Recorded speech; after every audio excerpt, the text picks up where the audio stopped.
রাতারাতি সোশ্যাল মিডিয়ায় ভাইরাল হয়ে জনপ্রিয় হওয়া কিছু লোকের জীবন এখন ভিখারির মতো হয়ে গেছে।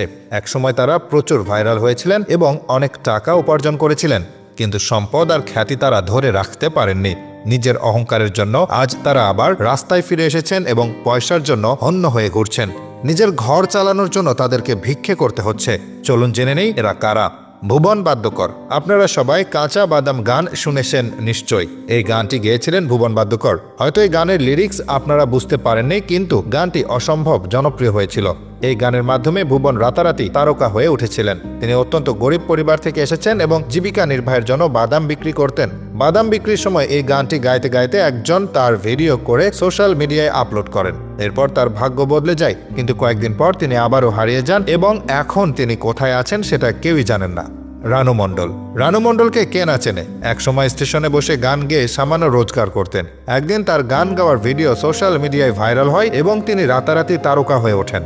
বলিউডের সঙ্গীত পরিচালক হিমেশ রেশামিয়া তাকে তার গানের সুযোগ দেন, কিন্তু রানু মণ্ডল তার খ্যাতি ধরে রাখতে পারেননি। এখন তিনি কোথায় আছেন, কি অবস্থায় আছেন সেটা অজানা।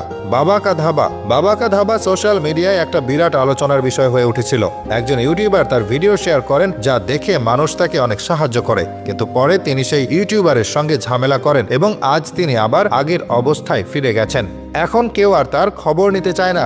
সঞ্জীব শ্রীবাস্তব। একটি বিয়ের অনুষ্ঠানে নাচের মাধ্যমে রাতারাতি ভাইরাল হন সঞ্জীব শ্রীবাস্তব। তিনি অভিনেতা গোবিন্দার ভক্ত এবং তার নাচের দক্ষতায় সবার মন জয় করেছিলেন, কিন্তু সেই জনপ্রিয়তা তিনি ধরে রাখতে পারেননি। আজ তিনিও হারিয়ে গেছেন।